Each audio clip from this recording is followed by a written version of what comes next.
Hello, I'm Jonasz Lewiński. Welcome on board the Eastern Express, and as always, I hope you enjoy the journey. Istanbul is yet again the site of peace negotiations between the Ukrainian and Russian delegations. The location was approved both by Kyiv and by Moscow. A NATO member, Ankara is able to balance its position within the alliance, maintaining a neutral approach to both parties of the ongoing war. What is it about Turkey that makes it an acceptable peace broker for both parties? What is Turkey's endgame? Well, let's take a look at our report to find out more. Istanbul has once again become the backdrop for high-stakes diplomacy as Ukrainian and Russian delegations meet for renewed peace talks. The choice of Turkey as host, approved by both Kyiv and Moscow, highlights Ankara's unique position, a NATO member state that manages to maintain open relations with both warring sides. This duality is central to Turkey's strategy. While firmly embedded in the NATO alliance since 1952, Ankara has carved out a niche as a neutral mediator. This balancing act is not accidental. It is carefully calculated posture that allows Turkey to expand its influence while preserving essential ties with both East and West. Turkey's gains are both tangible and strategic. Hosting negotiations elevates its global standing and could lead to economic benefits, particularly in energy, trade and defense. But the broader goal is clear: to be seen as an indispensable regional actor that cannot be sidelined by either NATO or Russia. Still, pressure is mounting.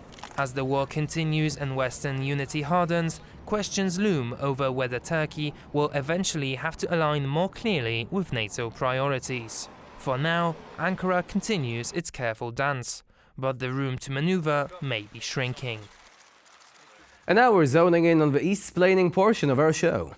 Since the onset of Russia's full-scale invasion of Ukraine in February 2022, Turkey has played a major mediating role, utilizing its unique geopolitical position and relationships with both Kyiv and Moscow. Key diplomatic efforts include peace talks in Istanbul and the Black Sea Grain Initiative, which allowed Ukraine to export its grain despite the ongoing war. Soon after the Russian offensive failed to capture Kyiv, both sides engaged in peace talks brokered by Turkey in Istanbul. These talks marked one of the earliest and most serious attempts at brokering peace during the conflict. Although the discussions did not yield any results, they were significant in establishing Turkey as a credible intermediary. Perhaps Turkey's most impactful diplomatic achievement was the Black Sea Grain Initiative, brokered in July 2022 alongside the United Nations. This agreement allowed Ukraine to export grain through its Black Sea ports even amid the war, helping to stabilize global food prices and avert a broader humanitarian crisis. Over 32 million tons of Ukrainian grain were exported under the deal.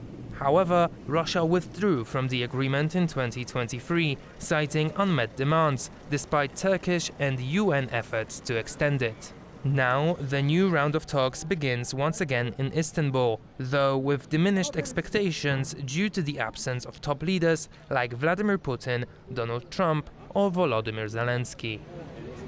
And now, as always, it's time to take a look at the issue in greater detail. So, let's begin.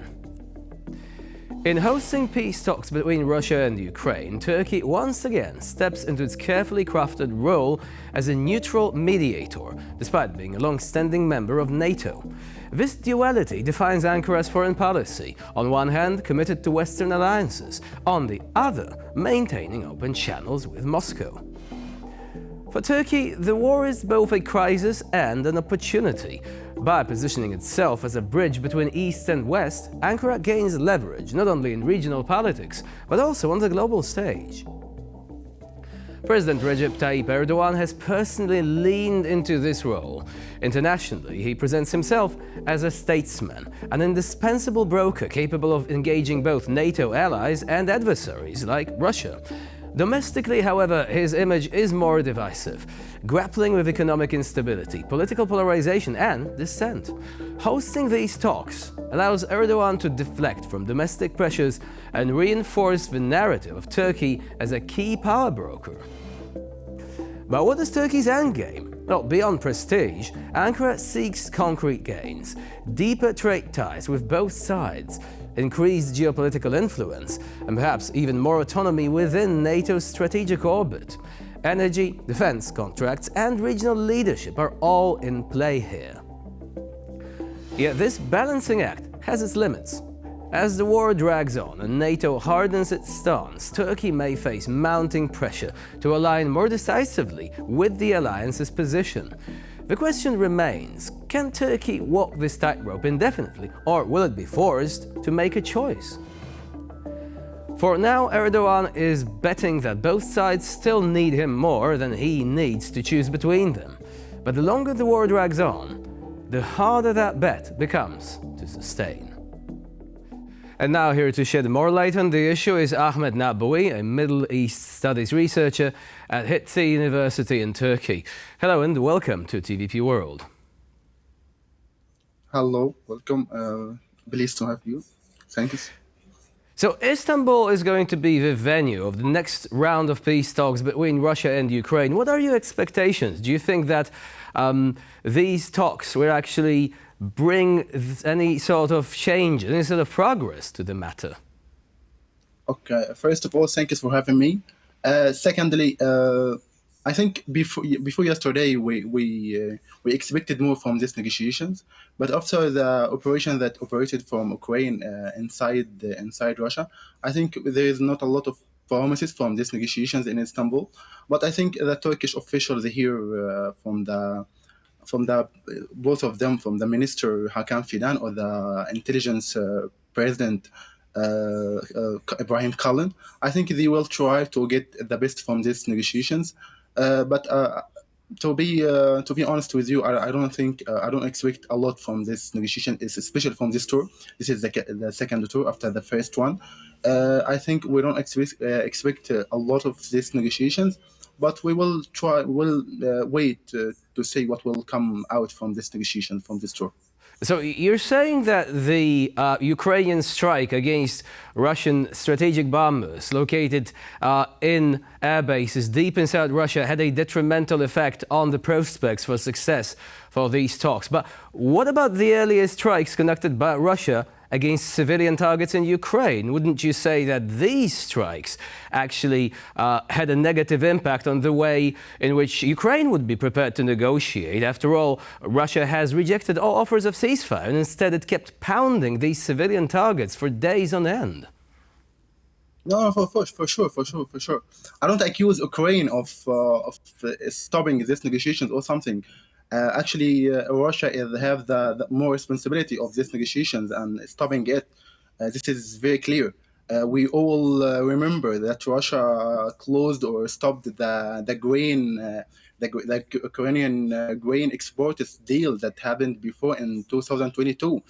By mediations from Turkey. So we all remember this. So I don't mean this, but I mean that this last acts of this war, I think it will give more obstacles on the negotiations, and also for the mediator, as Turkey is the mediator in these negotiations. So I think it will be more difficult this time, especially if we have a look on the Ukrainian requests, or on the other hand, on the Russian Ukrainians. Now Ukraine asking for a ceasefire, unconditional ceasefire, and on the other hand, Russia have its requests also from the neutrality of Ukraine and from having these regions that have occupied by Russia. So I think this makes these negotiations very difficult to the Turkish officials today in Istanbul. But I think the Turkish officials do their best to make an outcome from this negotiation. I think Turkish officials think that they don't have any other way. Only peace process will come out with better results from this war, from this ongoing war that has no end on this term, on the short term. So what is at stake for Turkey? What benefits could it gain from hosting these negotiations?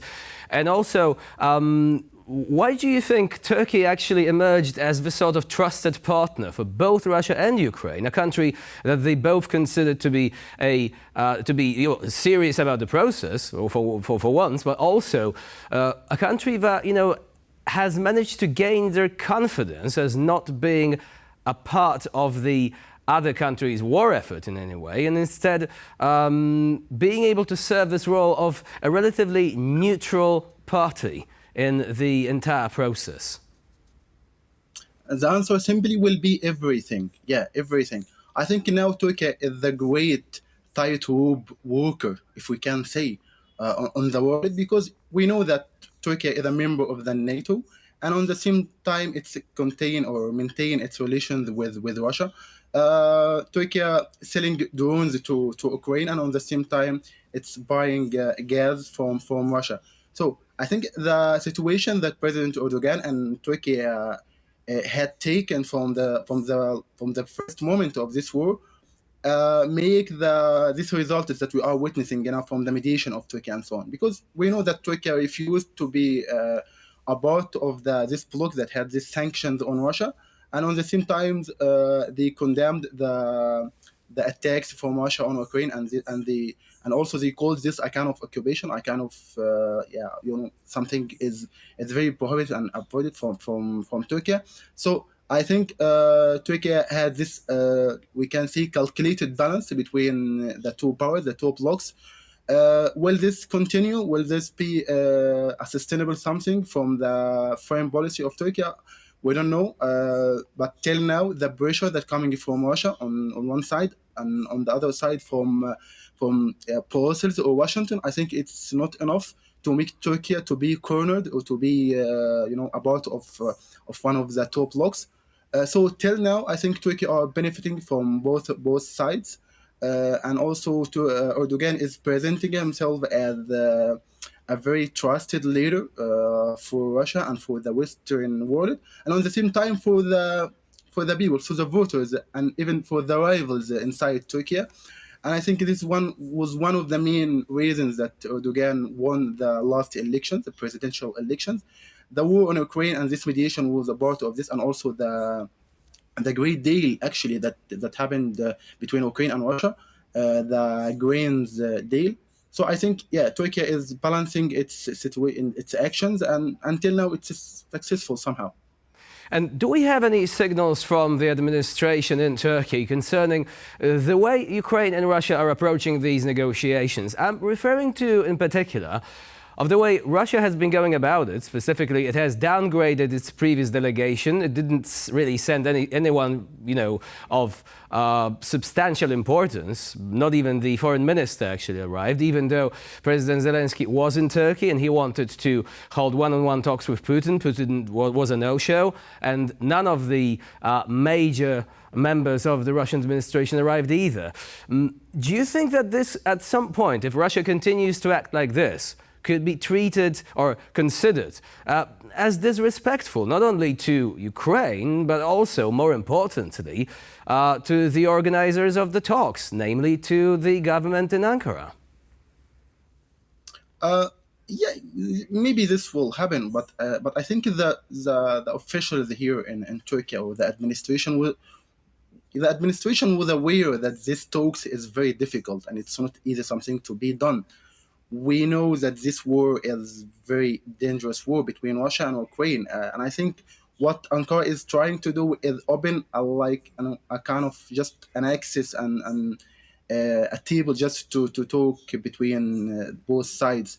And I think this is the last chance for the world actually to end this war, because we don't know any kind of we don't have any solutions or resolutions to end the war. It's only about talks, about base talks, and so on. I think this, as you can consider it, is a kind of disrespect from Russia. But I think that Ankara is aware of that this negotiation is difficult, crucial, and I think Ankara is presenting itself as a dispensable actor, that is the only country that can have this kind of affair, this kind of negotiations. And I think also that President Erdogan is trying to present himself as the one who can talk to both of them, to Zelensky and Putin. And I think he succeeded somehow in this point.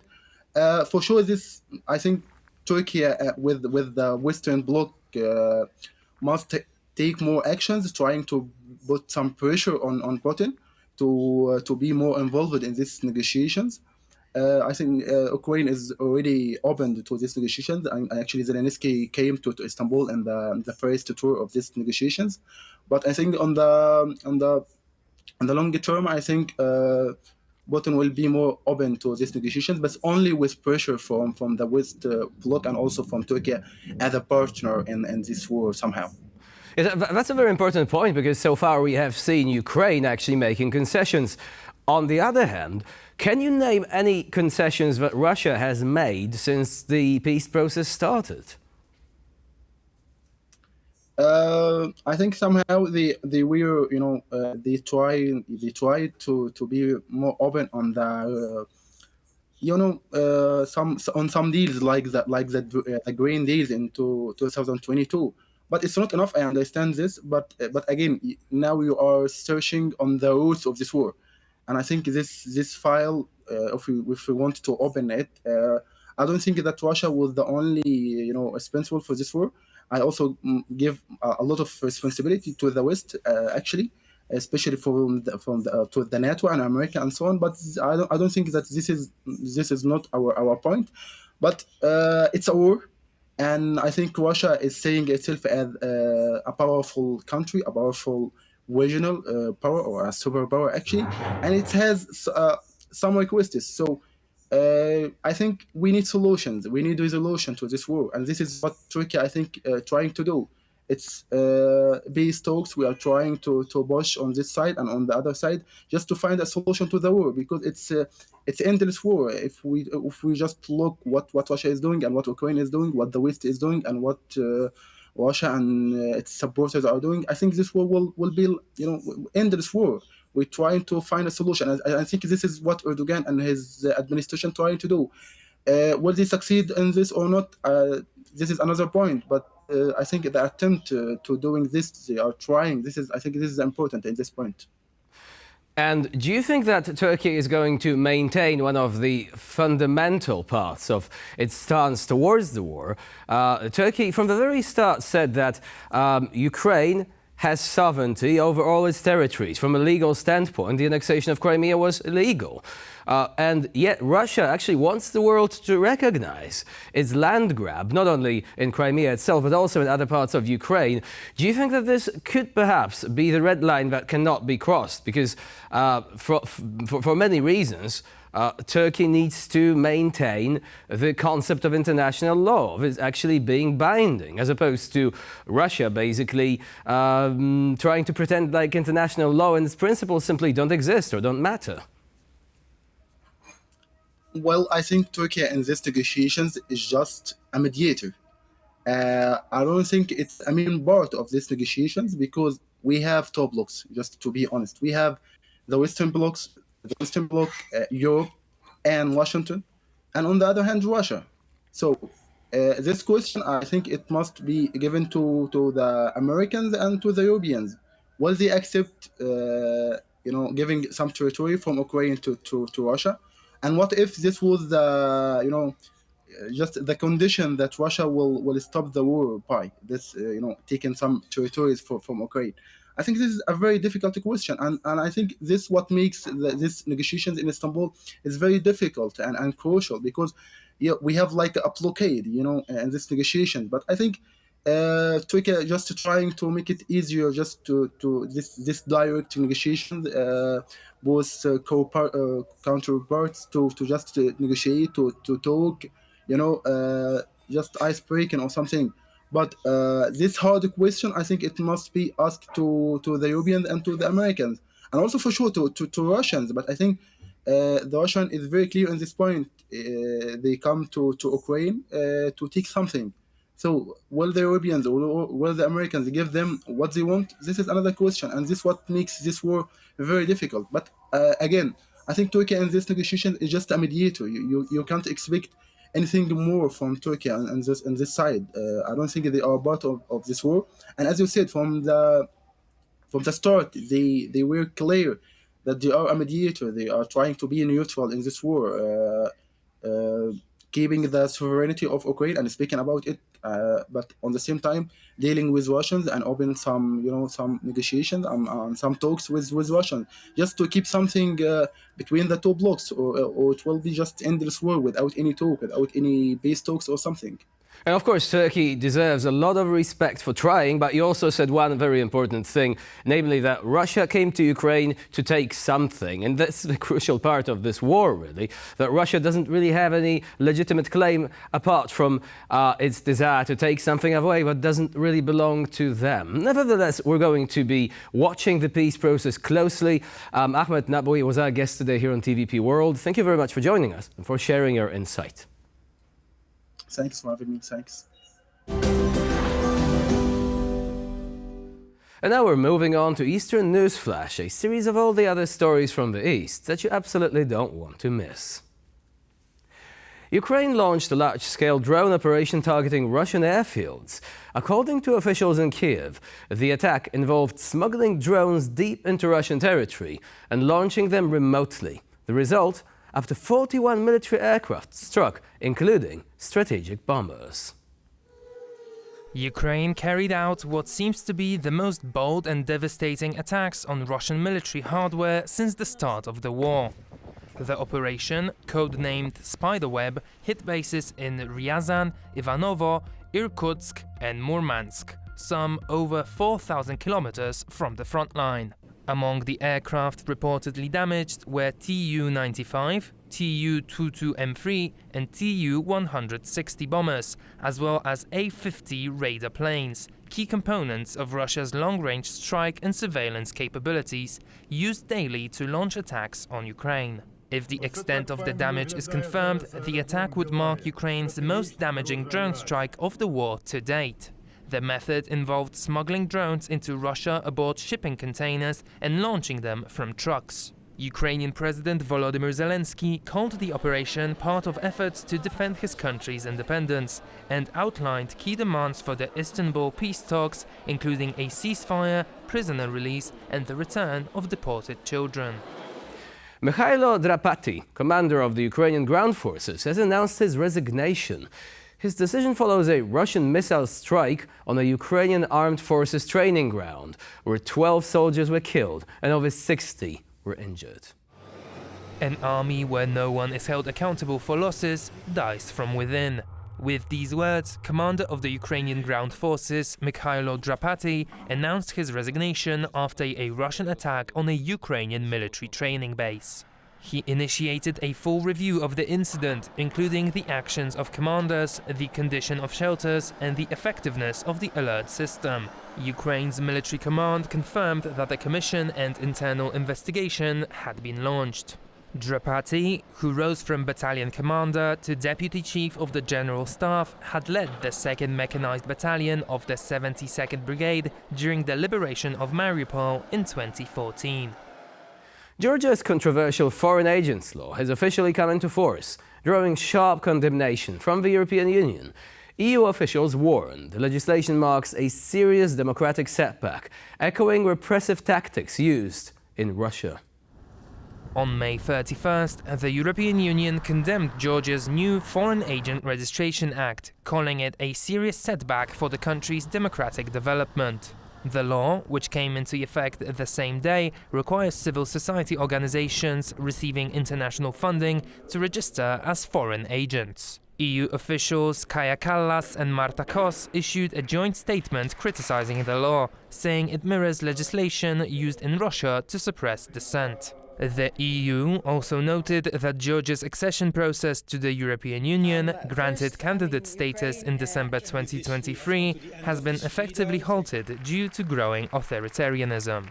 Passed by the ruling Georgian Dream Party in April 2025, the law is part of a broader set of measures that EU says threaten Georgia's democratic foundations and its citizens' future in a free and open society. And for this episode of Eastern Express, it's the end of the line. Please stay with us here on TVP World for more latest news and updates.